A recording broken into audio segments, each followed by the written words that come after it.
Hey guys, this is Bart coming to you from TST Industries in Florida with another episode of TST Garage. In this segment, I'm hanging with the new 2025 and up Yamaha YZF-R9. In a previous segment, we've already removed the fender, replaced it with one of our really awesome Fender Eliminators, but during the filming of that segment, we focused only on the installation of that chunk, and we left the module for signal installation for a separate video, so here we are. In front of me on the table, you'll see a host of parts here. I have a bracket that will remount your OEM signals, and I will instruct you how to remove your OEM signals from that fender, get them installed on here, and then subsequently, we will install it sandwiched on a fender eliminator that we provide, and then we'll show you how to get that on the bike. That will be one of the modules for this video. In another module, we'll talk about all the different signals that we offer here at TST Industries, how to get them on the bike, how to get them connected, plug and play, and if any of them have the running light capability, I'll show you how to wire that up because the rear signals do not have a running light by default from the OEM, so I'll show you how to make that installation as well. I'll quickly breeze through the different types of signals that we offer at TST Industries, and then we'll get to the installation part. The first lamp type I want to talk about is the BL6 because it is a customer favorite. It exists in standard or sequential type, which means you either have a standard blink or a sequential inboard to outboard sweeping motion. When you signal, these feature 6 high power LEDs firing through a lens array. They are a modern, simple design. Very nice, very low profile. I like them, most people like them as well. Then we'll go to the Echo signal. This is a CNC machined aluminum signal body with a cap that has iconography laser etched on it. We do have some additional iconography here, and it comes by default with a silver anodized ring. We do have different rings that you can purchase to customize your look. For Yamahas, a lot of guys take the blue and make that work. For this bike, I think the red would be nice. We have our Mech Evo signal. It does have a slightly larger base, but here the base provides a running light should you decide to wire it in. This particular running light function on this model is red, so you can actually extend your running light feature from the tail light into your signals.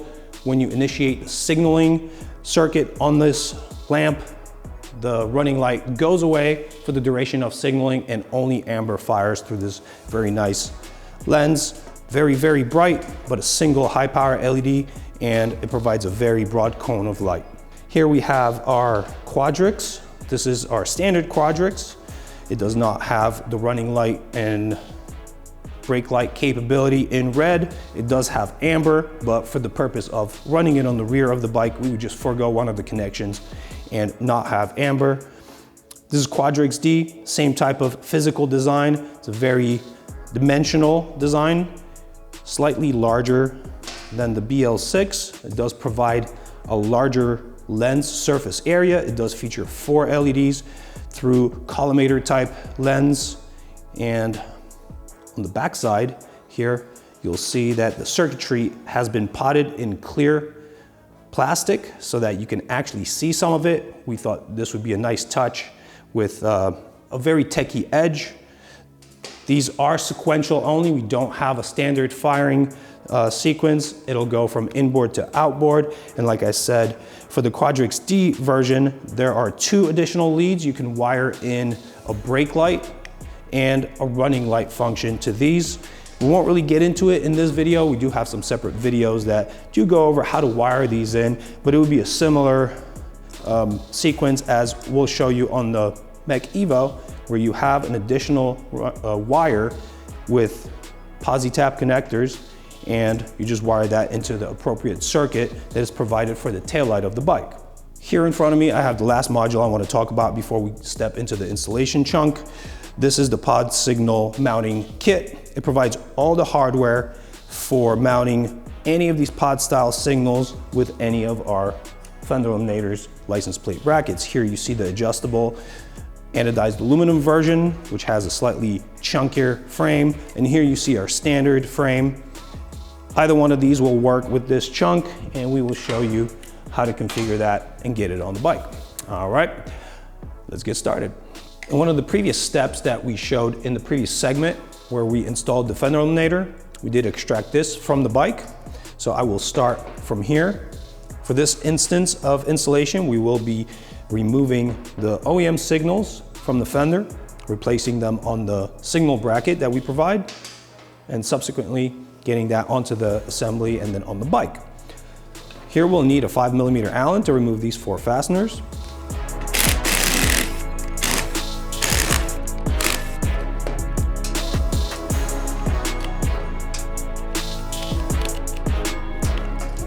Once the fasteners are out, we can take the top bracket out, slide it outward like so. That splits into 2 subcomponents. This goes away. This goes away. Now we basically just have these wires going in here under this shroud. We could technically remove these brackets from the plastic components, but we do have enough slack and empty space here to just pass the connectors through, so that's how we will proceed. I'm gonna deflect the rubber away from the plastic part that jams this in place. I'll show you on the spare one I have on the table. When these are installed, they do have this jamming component in here that once this boot is in the plastic well, it expands. And now this keeps it expanded so that it can't collapse and come out unless you hit it real hard. So what we do is deflect away one of the windows, move away the jamming component, and then grasp it, turn and twist and remove. Once this starts coming out, we need to give it slack of wire and then get the jamming component into the well so that it can come out to the outside, and carefully forward all that wiring up here, progressively getting it out. The last part here will be to fit this connector through without damage.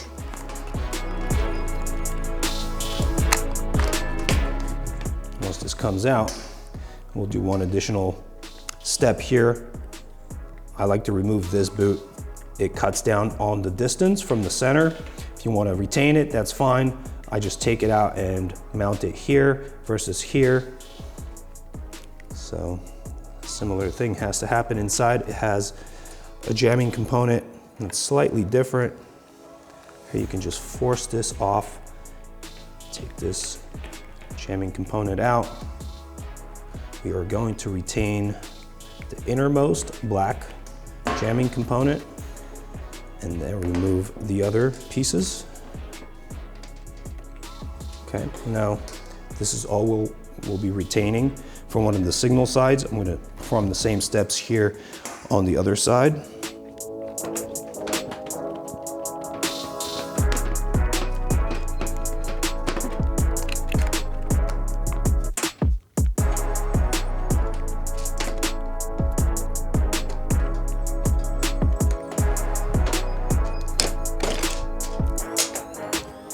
Okay, so now working only with the essential components on my table. The signal with the white plug will be the one for the right side of the motorcycle. Right side of the motorcycle facing you guys from the rear will be this side. And black is on the opposite side. And we'll need to make sure that these teardrop shaped openings are positioned this way. So the broad side towards the rear of the motorcycle, the small diameter side towards the front. Now we'll start making the assembly with your signals. Pass the plug through, pass the jamming component through, and then we have a step requiring the deflection of the boot towards the inside and getting that through until it pops on the other side, making sure that the entire shoulder around the entire perimeter has popped through and expanded. And then the jamming piece will go into place, and we'll make sure that we have and tab that's present on top and bottom, pop through the windows in the boot. That side's ready to go. Repeat the procedure here.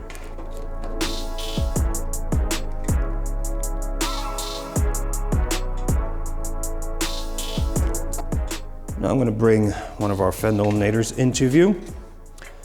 We've pre-assembled this for installation on the bike in a previous segment where we were installing just these parts. So we already went over why there's a zip tie included in this set and showed you how to install this together. Now for the installation with this bracket, we clearly need longer hardware. The OEM signal bracket does come with replacement hardware so that it's long enough to sandwich this bracket in between the closeout and the license plate bracket. This subassembly does arrive to you with a zip tie that will be responsible for routing the wires from the signals and potentially a license plate light. We'll get to this in just a moment. Let's first remove the hardware that is holding these components in place. Now I only have that in place because I did this chunk first, and now I'm getting to this. If you are building this from just the components that just arrived, then just forgo having to disassemble this. Obviously, you would just assemble it like I will show in just a moment. Let's remove the screw from here. That screw goes away, but we will retain the nut and washer and add it to the new hardware that came with this bracket.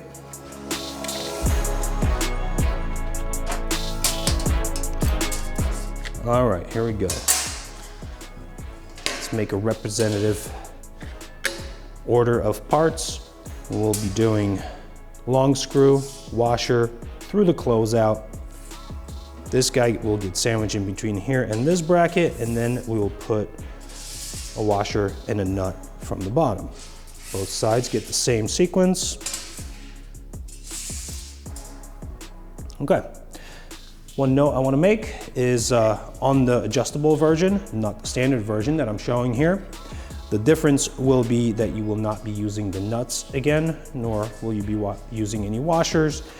The adjustable kit does have machine threads cut right into the hinges that attach to the closeout, and those just receive the threads from the screw. So in the case of using the adjustable with this bracket, you'll have a screw, the screw that came with this OEM signal bracket, then the washer through here and into the hinge. All right, let's construct this.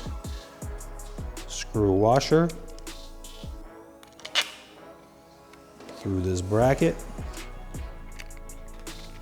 and on the bottom. Put the license plate bracket on here, washer, nut.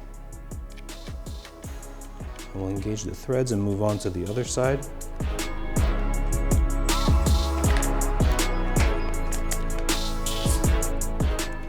If at any point you have any confusion about the placement or order of components, if this video isn't abundantly clear, we do offer downloadable and printable sheets like this one for all the different configurations. They'll get you settled with all the order of assembly and all the components that go into it. Those are available in the product page for each one of these products. So you can go there, download it, print it out, and have it as reference guide for you so you could be successful without any confusion. Now, we do have slots cut into these brackets for the purpose of making them applicable to a wide variety of uses. So we will need to center this bracket. I'm gonna go almost to the bottom, but leave a little bit of adjustability. Just take the slop out of it. And the next step will be to center the brackets and then tighten down all the way.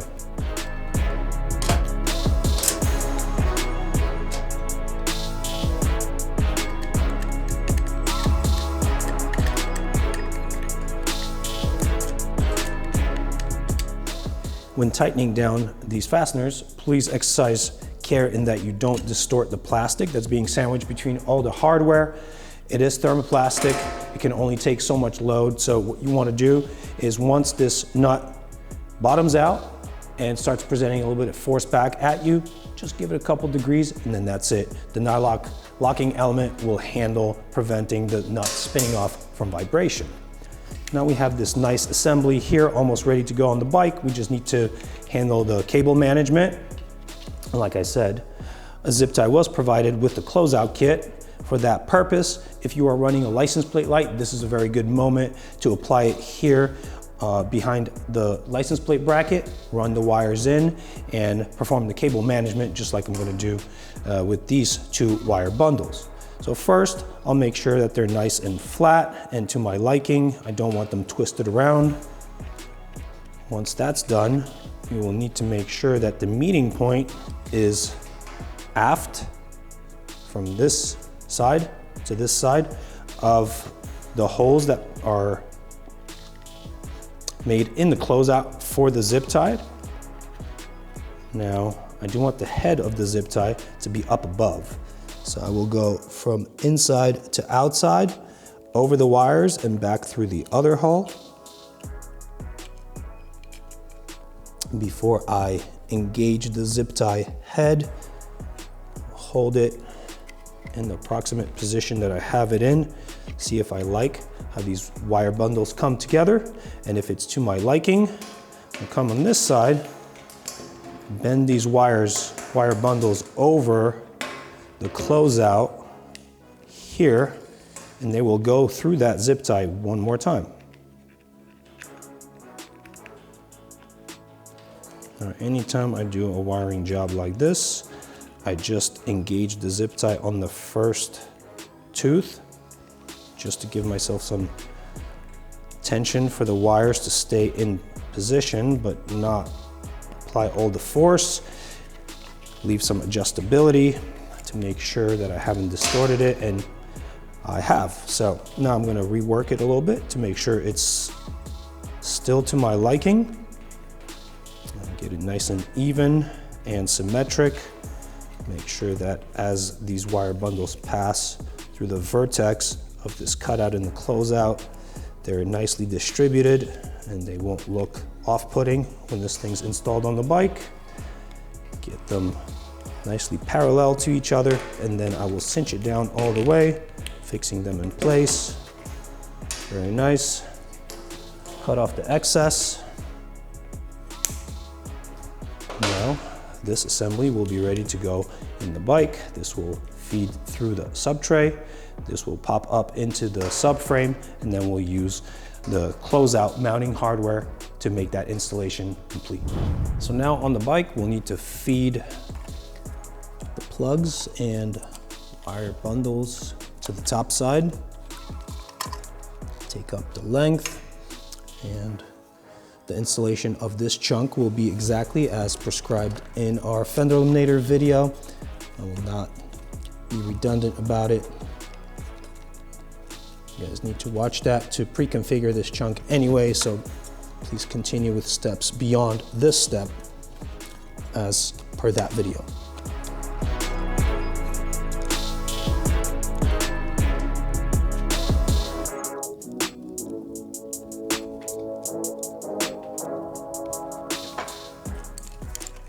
So up on top here, since we already know that the connectors correspond to the correct signal sides, all we're going to do is find a white connector here, get that connection made, press them together until an audible click, move on to the next side.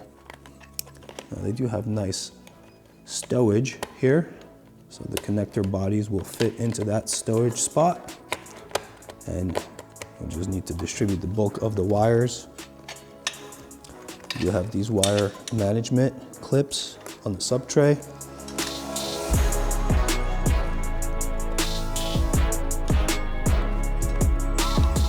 Let's give it a test. Right, left, all right, good to go.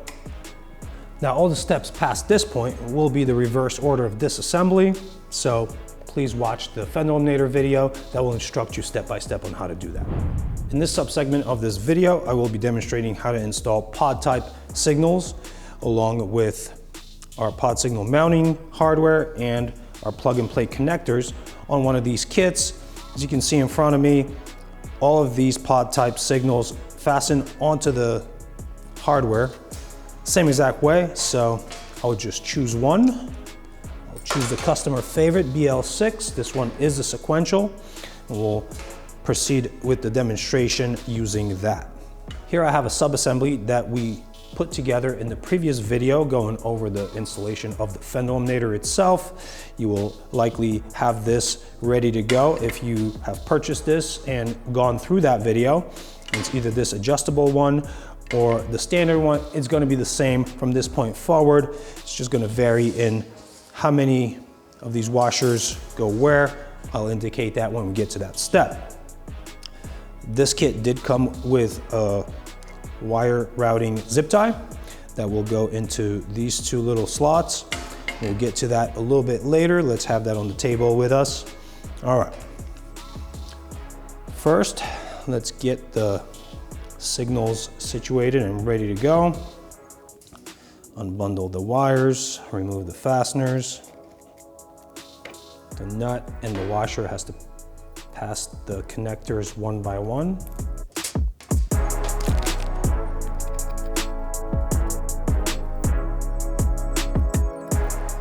Signals are site specific only in that they do have TST Industries logo on them.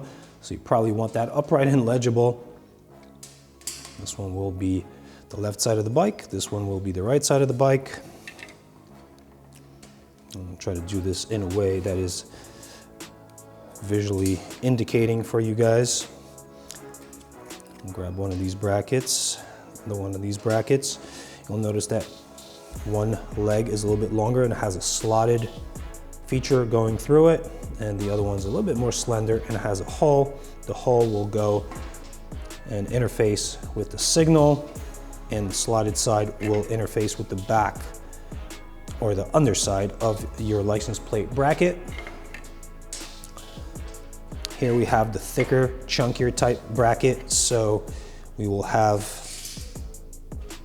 hardware stack up like so. We'll have screw,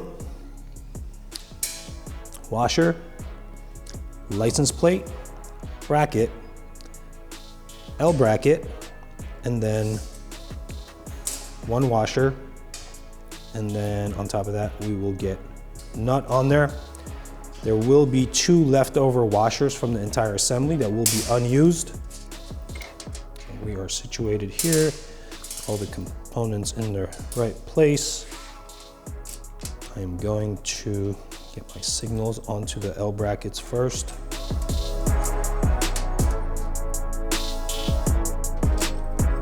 At this point, I just apply enough force on the nut to get all the slop out of this connection, but keep adjustability in it. This component here is made of rubber, so it will have a little bit of friction for us. That's really nice, so keep it in place.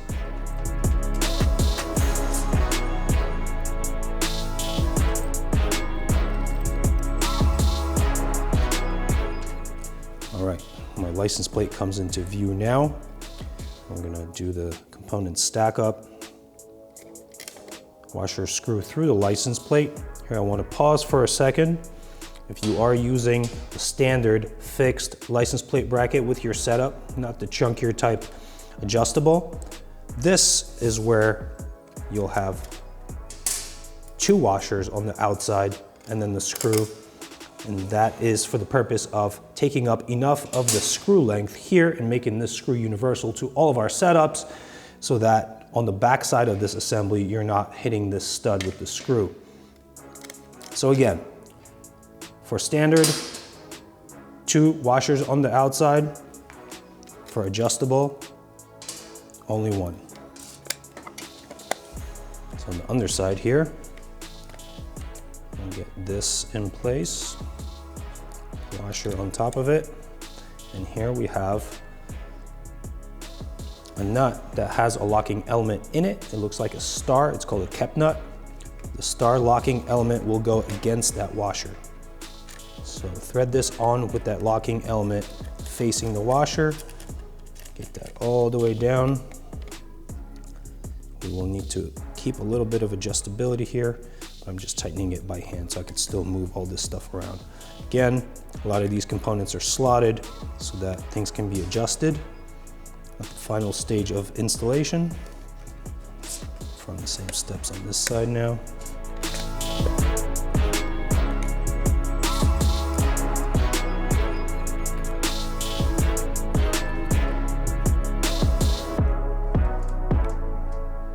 Now I just need to make sure that my license plate is hanging center on my bracket, and also that I have these brackets distributed equidistant from the center plane of the bike and somewhat level. We can always adjust that at the very end when everything's on the bike. We will actually perform several adjustments. Once that is all in place, I'm just gonna tighten down a little bit with the tools just to get it a little bit closer to ready. 4mm in the head of the screw, 10mm open-ended on the nut. All right, that's kind of looking okay now. These still rotate. Once this is on the bike, we'll be able to get them nice and level, everything hanging symmetrically. Now we just need to take care of the wiring. So on this particular model, we will have these wires meeting in the middle and going across the surface here below these holes. That is where our zip tie will keep them routed. So let's get our zip tie in. The zip tie goes from the inside to the outside. That way we keep the head on the inside. It's less visually noticeable. Distribute these wires in a manner that is pleasant to you. Like to keep them nice and flat against this surface and distribute them somewhat like this. We'll tighten that up once we get them up above. If you are running a license plate light with this assembly, now's a great time to get that in place, get it routed through here, because the wire will be routed very much the same way as these wires. So we flip this over and get these wires back over towards the rear of the bike again, keeping them parallel. Now at this point, we are going to engage the wire tie, but not tighten it down all the way. Leave some adjustability so that you can look at it, change things, and create the final place for all these wires. Once you figure out what pleases you visually, you can go ahead and tighten it down. Have a nice parallel run, very minimal on the eyes. Once this is on the bottom of the bike, you don't see much of it. Cut off the excess.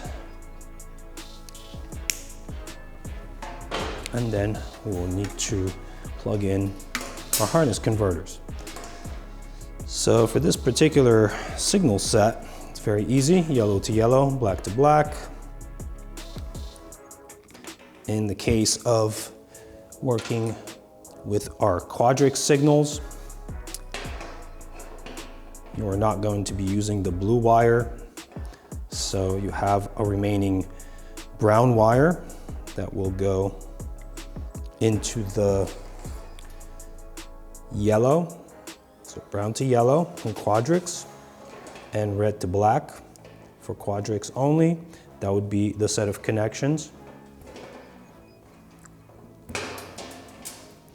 And the only remaining type of signal that we have here is the Quadrix D. That has a slightly different wiring scheme. The Mech Evo also follows the Quadrix D connection scheme. We will actually show how to wire this up later. This does install physically the same as these guys, so we'll skip that since we already demonstrated how to get these on physically. But I will show you how to wire this up since this has a red running light, so it is an option that you may actually find viable. For Quadrix D, you do have 2 wires that lead to running light and brake light, and those are blue and yellow respectively. You would have to follow a different video that we offer for how to wire that up, but for the purpose of just getting your signal function with these harness converters, you would have black to black and green to yellow, only for Quadrix D. Back to this installation, yellow to yellow, black to black. We do have these PVC sleeves that are supposed to insulate this connection. Whenever you have electrical connections, you do not want them touching each other. That will cause a short circuit, or the positive may touch something on the frame, also causing a short circuit that will blow your fuse, and that won't be a good day for anyone. So we do want these caps over the conductors, but they do slide around. They have the freedom to slide off. So what I like to do is use a little bit of electrical tape to get these locked in place. I've been asked before why I don't use heat shrink tubing. It is a very big pain to remove heat shrink tubing off of these connections. If you're gonna have this on permanently, go ahead, you can use heat shrink tubing. I like to leave my parts serviceable, and that's why I just use a little bit of standard electrical tape to lock these guys in place and prevent them from moving out of position.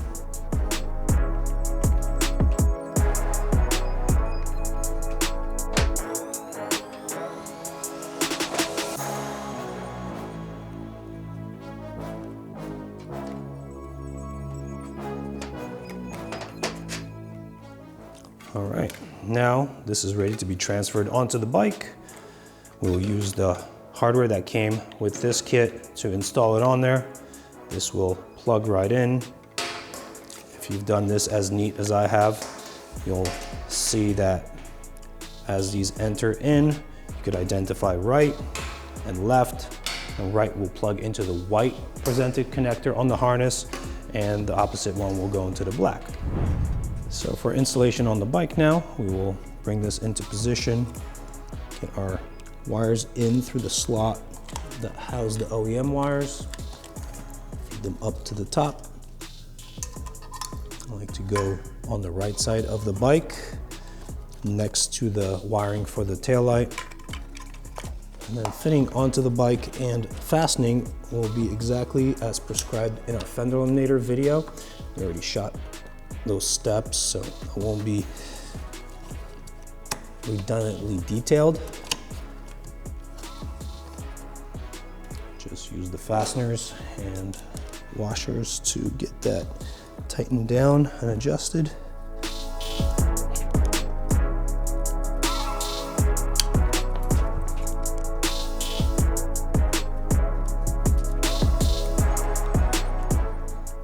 All right, now before we connect anything, I'd like to make some adjustments to this whole setup. As you can see, this license plate is a little bit too angled for my taste.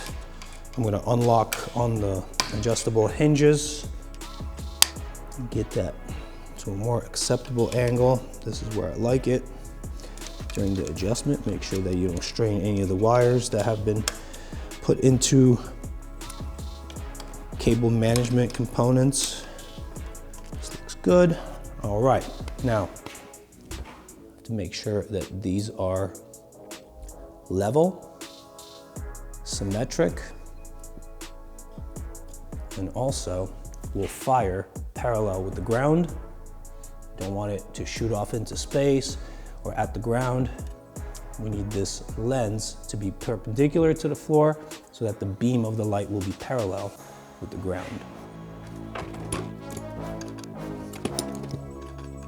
Now I'll grab a 13mm open-ended wrench and tighten down on these connections here. We are turning a metal fastener against a rubber component that's been over-molded on a fastener. We don't want to over-tighten this connection because we'll start ripping out the hardware from the rubber. Just want to exert enough force on that rubber component to compress just a little bit and preload the threads. Now that's looking good. I don't think this guy's parallel to the ground yet.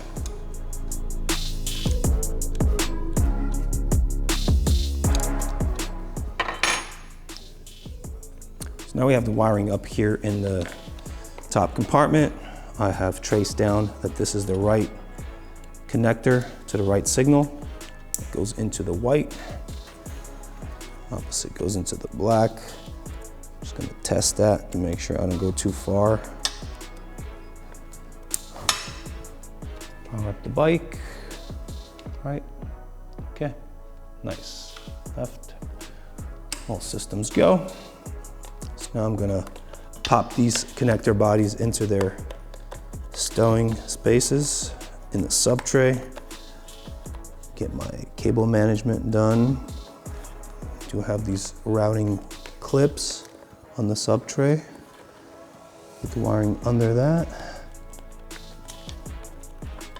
And the remaining bulk can just get pushed under in this area right above the closeout. At this point, the rest of the steps will be the reverse order of disassembly. We already captured that in our Fender Eliminator video. If you need that guide, you can look at that video and see the steps. Otherwise, just go in the reverse order of what you did to get to this point. One thing I want to add is that at the very, very end, you want to make sure that all of your connections here are tightened down. So at the very end of my whole installation, I like to test and retest all of these fasteners to make sure that they will not vibrate out. Okay, we're gonna do a little appendix here to show you guys how to wire up and connect your Mech Evo signal. Since these install on the pod signal mounting hardware exactly the same as all the other pods, really the only outstanding thing that we need to show you is how to make that connection. So I did mention this on the table. We do use these harness converters. These get connected black to red on the signal, yellow to brown on the signal, and then we still have one connector outstanding, which is blue. Blue typically signifies running light for us. I'm gonna first plug in the signal connection and I'm gonna test it. Okay, we have power going to it. So to enable a running light function on this signal, we need to wire into a switched and fused running positive 12. The closest one available here is on the tail light. I'm gonna remove the connector so I can show you guys here. It's a little bit easier for me to demonstrate this here. Here we have ground, brake, and the running light wire is brown with a red trace. So this is where we are going to connect into. The running light connection kit comes with a couple of these posi-tap connectors and also a wire that's terminated in female bullet connectors. So typically we size these guys appropriately to our function here. I'm gonna roughly cut it in half and then I'm just gonna have a little extra bulk. If you guys wanna get very precise, you can cut shorter lengths and just measure them out. Here for the purpose of our demonstration, I'm just doing the actual wiring. Cut a piece off, that's the appropriate length. Get it mated with this running light wire from the signal lamp. As always, we do have insulating caps, but I like to have double safety of those not coming off and causing a short circuit. So I'm gonna wrap some electrical tape around where those two caps join each other. And that will keep them in place for us. Now, we do have two caps that come off the body of this connector here. First one that's gonna come off is the larger diameter one. As you unscrew this, you'll reveal a slit in this tubular section here that will go around the wire that we want to connect into. And then we'll screw this back on. There is a little piercing element at the end of that connector. And as we bring this down to tight bottom, that piercing element will go through the insulation of the wire into the copper and make that connection. Then we will remove the smaller diameter cap. You'll notice that it's threaded here and knurled here. I've stripped off a little bit of this wire, pass this through the non-threaded end and out of the threaded end. I'm gonna hold this with positive pressure on the wire as I turn this back in. And as I get this to tight bottom, give it a tug test, make sure it doesn't come out. And now we'll give it a test. Running light wire is now getting power from this circuit. Good to go. Signal works. One consideration I want to tell you about is here I've demonstrated the wiring of one of these. Obviously you'll be doing two. So you will need to fit two of these on here or use the other tap connector in line. I just like to use one. It's simpler and neater. So what I do is I just take some of the insulation off, twist them together, then pass them through and then turn them on, and that's good to go.